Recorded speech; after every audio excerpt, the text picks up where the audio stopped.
Hello YouTube viewers and subscribers. Today's video is a direct result of the viewer's choice video that I posted last week sometime. Now in that video I gave you, the viewers and subscribers, an option of which slightly different direction I would go in 2018 for some different projects that are not just RC airplane engines. In that video I provided some choices. The first choice was learn to fly a quad. Now, as it happens to be, I have two of them. This one was one that was given to me, and this one I bought for some strange reason. But my overwhelming majority of comments, nobody wanted to see me learn to fly a quad, which is kind of unfortunate since I already had these on hand. But anyway, the second option was run a Nitro Buggy, or more correctly called glow engine radio controlled car or truck. But Nitro Buggy seems to roll off the tongue better, so I'll just use that. So anyway, and there were two other options. Continue my same video content, or stop making videos altogether. Number 4 wasn't really a joke either. So what I've got here is, I've got the quads, which, since they're here, at some point I'll probably actually play with one of them, or both of them maybe, but I just won't do it on video since nobody cares to see that. But option 2 is what I went with based on your recommendations. So I've got a Nitro Buggy here that I'm going to take a little bit closer look at. So running Nitro Buggies is not really something that's new to me. This is an aspect of the hobby that I did, I don't know, 15 or 16 years ago for several years. And it turns out that I found that it's basically about the most expensive aspect of the hobby there is too, which is kind of one of the reasons I don't do it anymore. But the bug has always been kind of pulling at me because it's one of those things where you can just go out in the front yard and rip the hell out of things. So I spent a whole 20 minutes or so researching some both electric and nitro powered buggies, and I actually decided on the actual dirt cheapest, or I'll say least expensive option that I could find. And the reason I did that was because I don't want to spend $300 or $400 getting into a sector of the hobby that I had no intention of staying in other than just for playing with.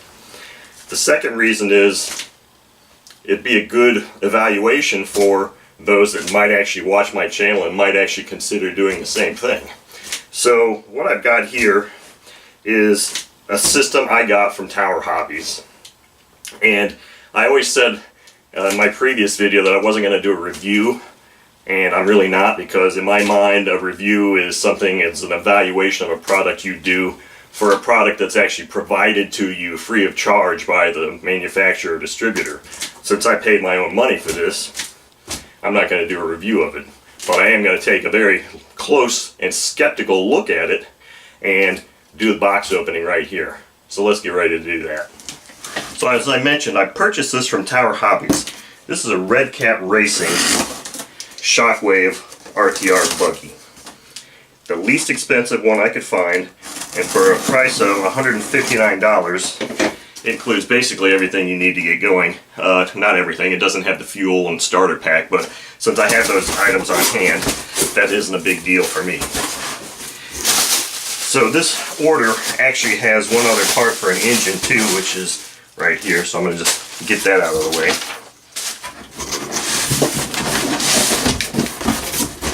There you go, Chloe, you can play in that box.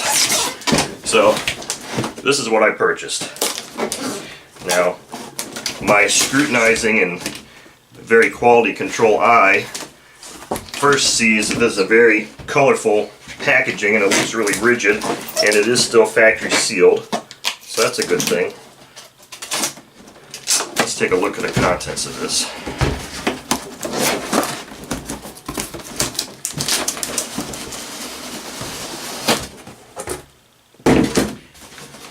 And there you have it.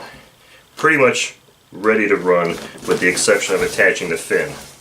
So this is a 2.4 gigahertz transmitter, and those of you that have been around for a while will know that these new 2.4 gigahertz systems, whether it be an aircraft or a car system, just feel extremely lightweight.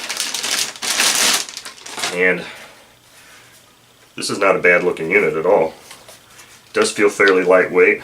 It'll have a little bit of weight to it once we put the batteries in. And it looks like it takes 8 AA's. There we go. So it feels like a cheaper, I'll just say modern transmitter system. Those of you that are used to carrying around 20 or 72 megahertz or 27 megahertz systems from the old days will realize that these new things just don't feel very high quality, but you know, heaven forbid we have a millennial actually have to lift something heavy or break a sweat. In this little corner here is just the fin, and I'm certain that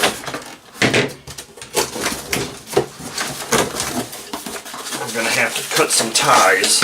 Yep, there we go. Cut some wire ties here for this.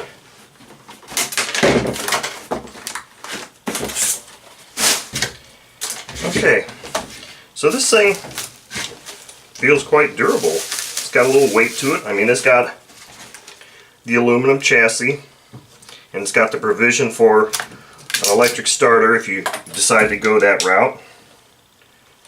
Overall, this doesn't look too bad. Let's take these body pins out and see what the inside looks like. 3 body clips hold it on. Pre-painted, pre-cut body. When I was doing it, I ended up having to cut and paint my own bodies. That in and of itself was quite challenging at times. So here's our very short 2.7 or 2.4 gigahertz receiver antenna, and you can get inside the battery or the battery box here with a screwdriver, which I don't have on hand right now. But here is a 0.15 Vertex 2-stroke engine, pre-mounted. Looks like maybe a slide type carb. So overall, this looks like a pretty decent little system here. Now obviously what I'll do is I'll go through, check all the screws and all that kind of thing prior to running it, and probably make some videos of maybe the break-in process of the engine. That I'll have to put back on when I've got more time. But overall, for $159, I can't really say I'm upset. This looks like it's a pretty decent deal for what I paid for it. So stay tuned for a few more videos on my adventures with this thing, and we'll see how durable it really is. It had good reviews online, so we'll put those to the test. So thank you for watching.